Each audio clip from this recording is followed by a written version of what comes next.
Chicago? Yes, sir. American Airlines reservations, may I help you? Yes, Mr. Finchley. You wanted that on our DC-7 flagship, non-stop to Los Angeles? For what day will that be, sir? 12th?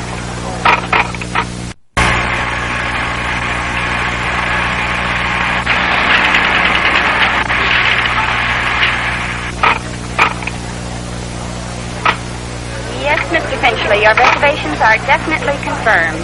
That'll be on the DC-7 flagship to Los Angeles, non-stop. That's the Mercury. And that's all there was to it. One girl and an electronic machine named the Reservisor put Mr. Finchley on Flight 1, the non-stop Mercury to the coast. It was quick. The Reservisor does the job in seconds. And for now, Mr. Finchley is through.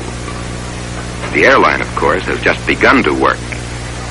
While Mr. Finchley's card is being digested by a battery of business machines, a platoon of mechanics and cleaners are working on the DC-7, which will fly Trip 1, following the step-by-step, day-to-day inspection and maintenance routine, which keeps each flagship just a little bit newer and better and fresher than when it left the manufacturing plant.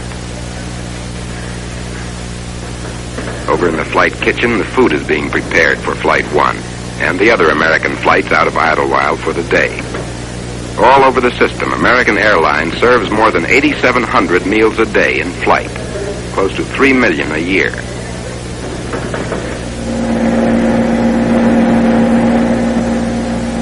The plane, its inspection finished, starts for the passenger ramp. Today in New York, it's raincoat weather, one of those off-again, on-again rainy days. For Flight 1, it probably means a radar departure. And while the last-minute groundwork gets underway, upstairs in flight dispatch, the crew checks in. Among the subjects under discussion, the weather. Hi, Bob. How you doing? Fine. How are you, Jack? We're good. Who's going out with us today? Harry Clark. He ought to be due in, shouldn't he? There he is. Good. Reasonable. Hi, Bob. We're going out with you on one today. Good deal. Have you checked the weather yet?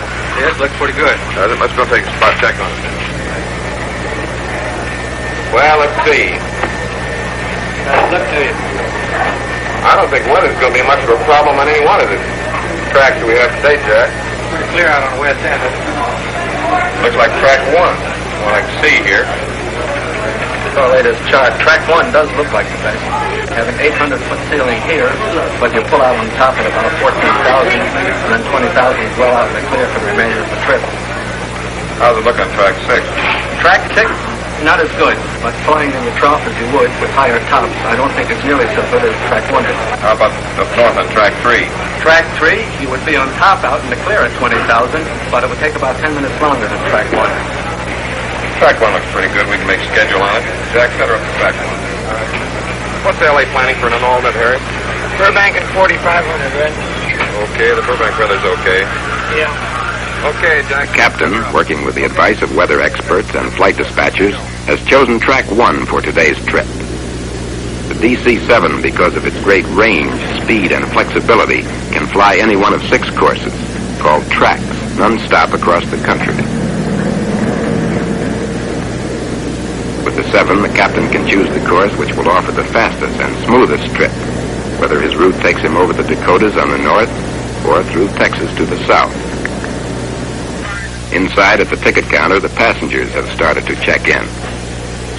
This lady is probably on her way to the coast for a look at the newest grandchild. This is Finchley, one step nearer home. This could be a New York model on her way to a screen test. Miss Julia is interested in paperwork. This is a pretty girl. This man is a commuter. Here is a business deal on its way to happen.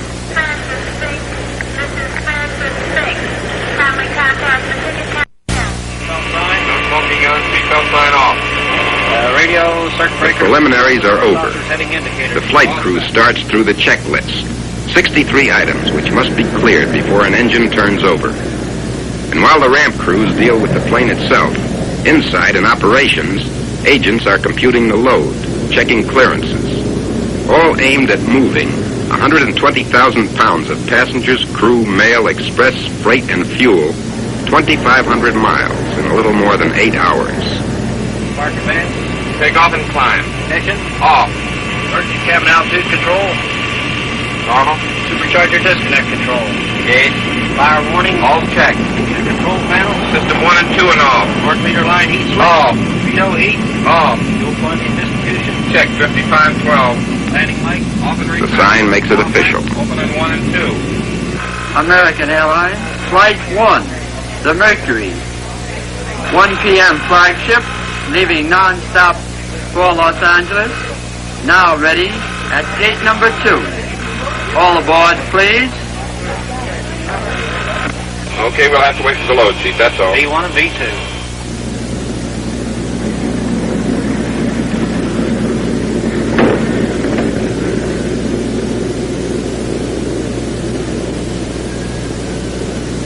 The plane is buttoned up. The stewardesses start their check of passenger names. And the ramp agent comes out to start engines. His first signal means brakes on. His second means start engine number 3. Okay, setup number 3. Setup on 3. Clear on 3. Go ahead, start 3. 2, 4, 6. Switch. Switch.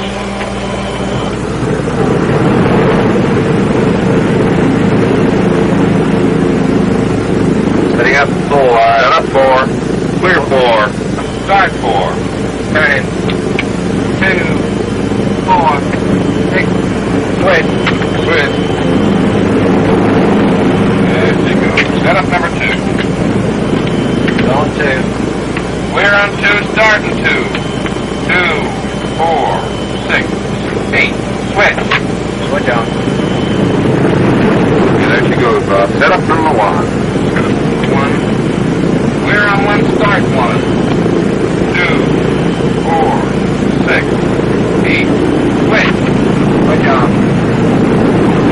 There she goes, Bob. She's all yours. And while ground control, it's American 1. Clear to taxi, over. American 1, this is Idlewild Ground Control. Cleared to runway 13 left. Wind south variable. 10 to 15. Altimeter 3027. Proceed via taxi strip Bravo. Over. The ceiling is still about 800 feet, which means that Trip 1 will make that radar departure after receiving its clearance from air traffic control.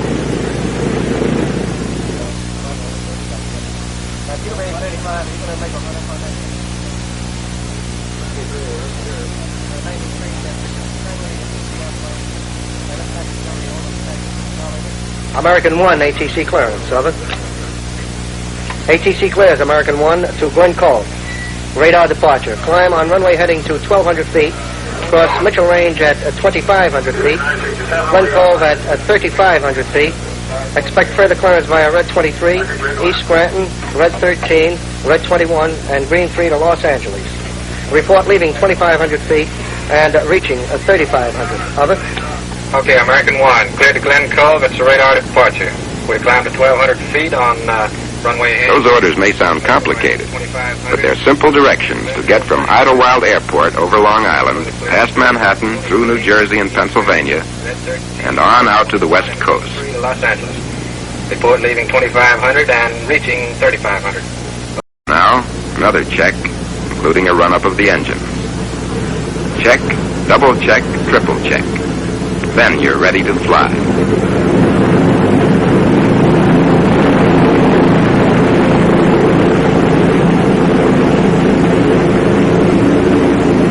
American 1, cleared for takeoff on runway 13 left. Contact departure control 120.3 as soon as practical after takeoff. Over.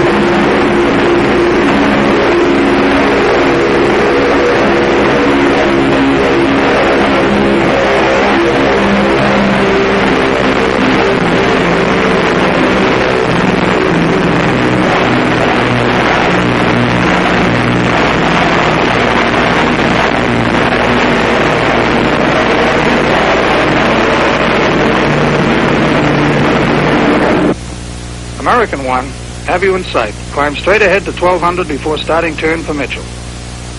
The 7 settles into its climb out of Idlewild.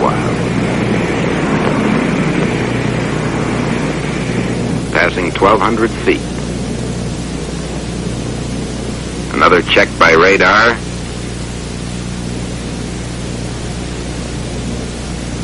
Past 2,000 feet.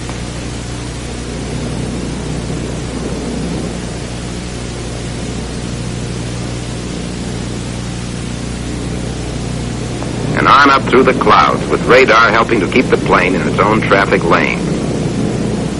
Then, at 14,000 feet, the sun comes out.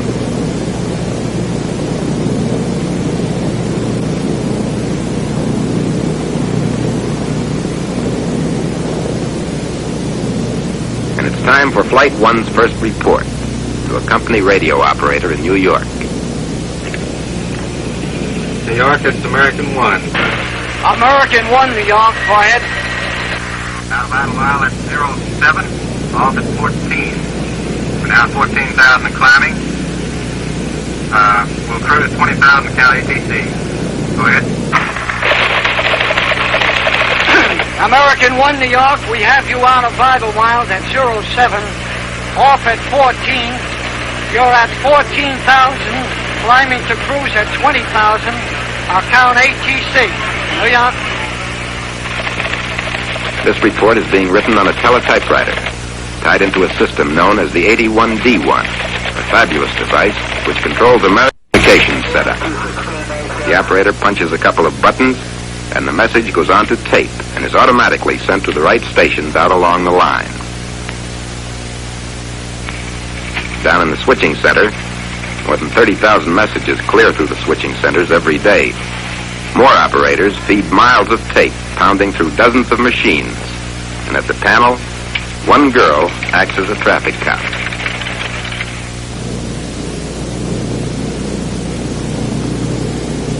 This flight is just one of the Mercuries, just one of the non-stops American flies each day across the country. But the name, Mercury, is one of the oldest in air transportation. Mercury flights have represented the finest in air transport since 1936.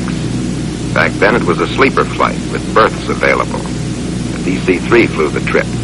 The DC-4 handled the Mercury in its time. Then the DC-6. And today, the newest and fastest of them all, the DC-7, represents the Mercury standard.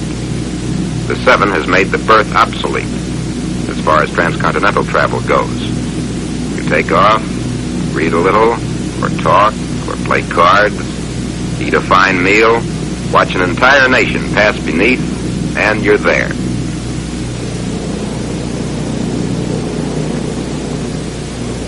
Jack, we're in the clear on top now. You can cancel our IFR. We'll proceed VFR. New York, this is American 1. We're over Franksville at 33, 18,000 climbing. We're estimating over Mars at 46. We'll be there at 22,000. We're canceling ATC and going to proceed VFR by track 1. Cal Center to speak. Over. That report was fairly simple. The first officer canceled the flight's air traffic control clearance, the ATC, because flying conditions are fine. They're VFR, which means visual flight rules can be followed rather than the exact pinpointed directions of the clearance. Even when flying VFR, though, the plane's course must be set up so that the crew checks with the ground and the ground checks with the crew at carefully timed intervals. Pass me the mic, will you, Jack? Good afternoon, ladies and gentlemen. Welcome aboard American Airlines. On this flight, like any other, there are two kinds of points of interest. One for the passengers, something like the Grand Canyon, and the other for the crew, their checkpoints. Flying track 1, the most direct route, the Mercury's crew will check in at Mars, just north of Pittsburgh, Lafayette, Indiana, Kirksville, Missouri, Concordia, Kansas, Pueblo, Colorado, Black Mesa, Arizona, Lake Mojave, Nevada, and Daggett in California. On this particular flight, with the 7 cruising at 365 miles an hour, it's possible to have a late breakfast in New York and dinner in Los Angeles, plus a good luncheon somewhere between Ohio and Kansas. 65 luncheons today, served from the world's most efficient buffet.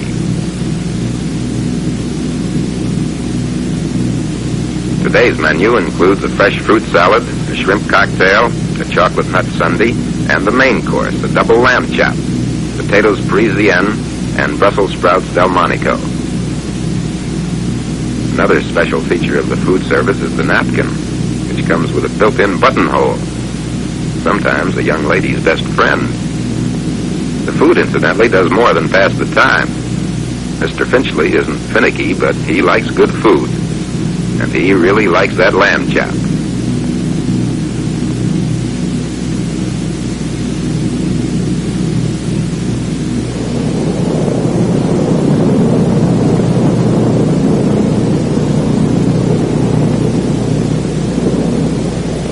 Trip 1's next checkpoint is Lafayette, Indiana. And, of course, the first job of the crew is to fly there. These days, that's made easier because of the Lafayette Omni Range Station, one of several hundred maintained throughout the U.S. for aerial navigation. The first officer tunes his radio to the frequency of the Lafayette station, and the needle, the one lining up in the bottom of the picture, shows him exactly where it is. This is the Lafayette Omni, a slightly weird-looking device sitting out in the middle of a field. All it does all day, every day, is send out a radio impulse on its own private wavelength, telling anyone interested just exactly where it is.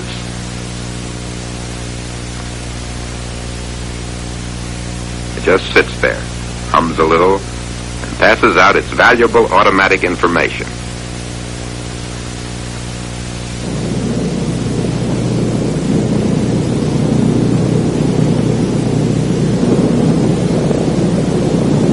The nationwide system of omni-range stations has made aerial navigation a matter of following the white line.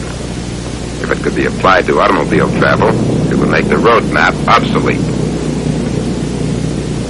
Time, 4:30 East Coast time, 1:30 West Coast time. One airplane, the DC-7, and 60 passengers. A big operation. And it's part of the biggest airline operation in the world. All over the system, American Airlines has close to 200 airplanes at work, east and west, from Canada to Mexico. Today is an average day. On an average day, American flies about 18,000 people from one place to another. It adds up to more than 6 million passengers a year.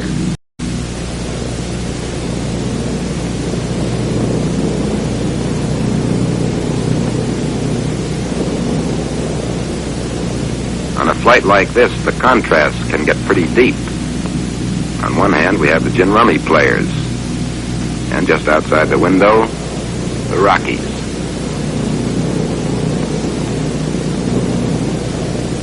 The lady takes a cat nap. And 50 feet away, the captain calls up Los Angeles. And all the while, one long and beautiful postcard unfolds below.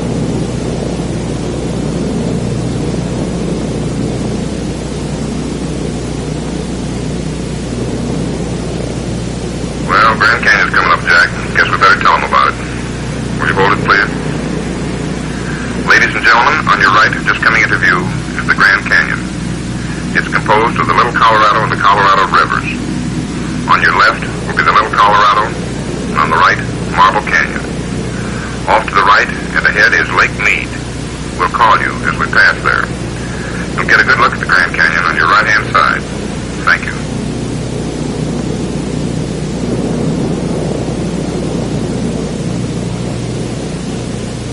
The scenery is there. It will probably stay there.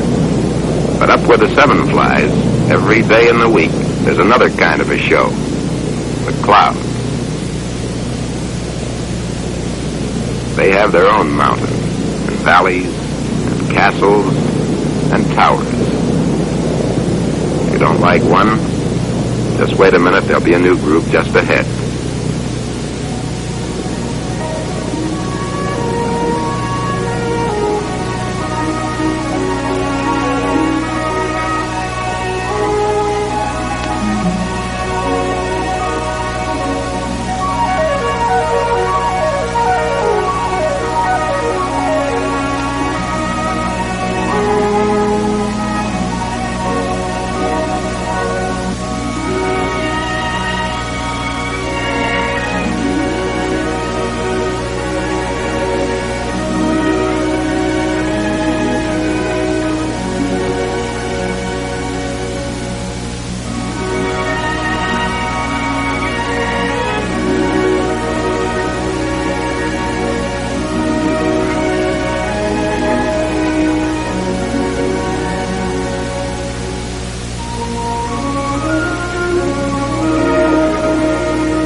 Los Angeles, this is American 1 over Daggett at 30, 18,000. Descending VFR. We're estimating Los Angeles at 50. Go ahead. American 1, we have you over Daggett at 18,000. Descending VFR, estimate Los Angeles 50. Changing over the Los Angeles altimeter 2992, station pressure 115 above. Change to the Los Angeles tower 119.9. And now the pace starts building again. Trip 1 is over the Mojave Desert, about 90 miles out of Los Angeles. But already the Los Angeles tower is getting ready for its arrival. Over. Approach control, this is American 1. Over Summit, 40 at 15,000. Estimating the field at 49. Go ahead.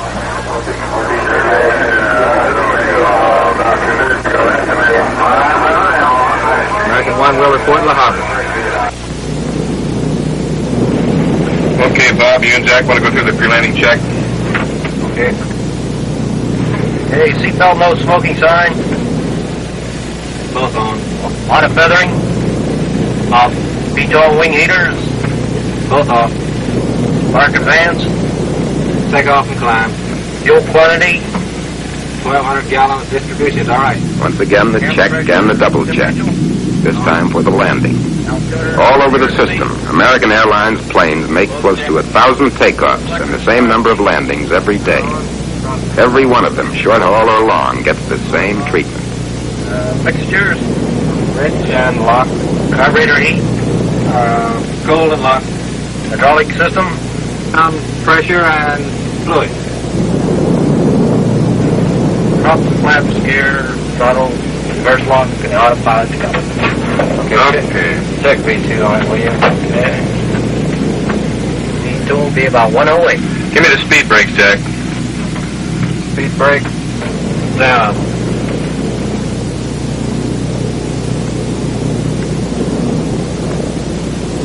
Here's another special feature of the DC-7. The speed brakes are the two main landing gear, specially stressed so they can be put out at fairly high speed. With the gear out, the plane's resistance to the air is almost double. Quicker, easier descents can be made. The 7 can stay on top longer. La Habra. 6,000. Los Angeles Tower, this is American Flight 1. Approaching La Habra. We're at 6,000. La Habra is close in. Flight 1 is ready to land. Down gear. Down. 3 green light.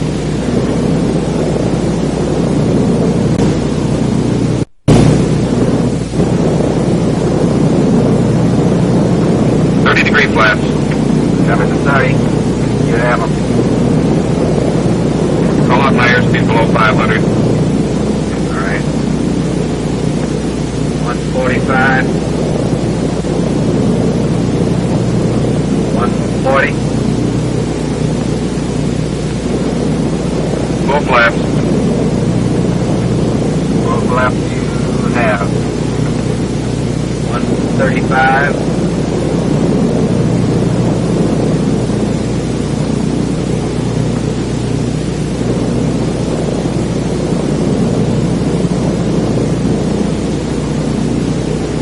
125. 120. 115. 110. The captain reverses the propellers. The reversed propellers act as air brakes.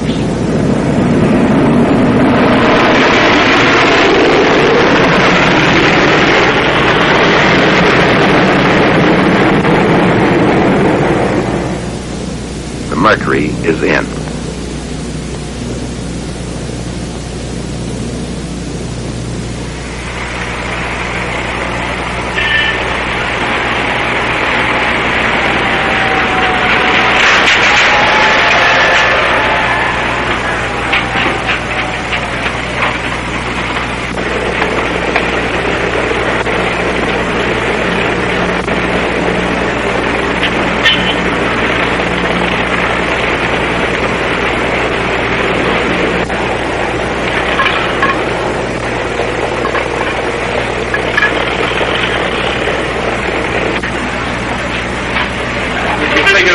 Exactly 2:32. Okay. Hi. Hi. How was the trip? Oh, routine. Where's the car? Parking lot. Good. How was it? Oh, beautiful trip. How the kids? Mr. Finchley summed it up. It was a beautiful flight. Of course, it was planned that way. Thousands of people planned the trip. Hundreds worked to make it a success.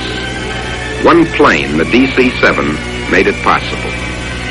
American has invested more than $50 million in 25 DC-7s for the non-stops and for the key flights which serve other routes. It's a lot of airplane. It's a big reason why.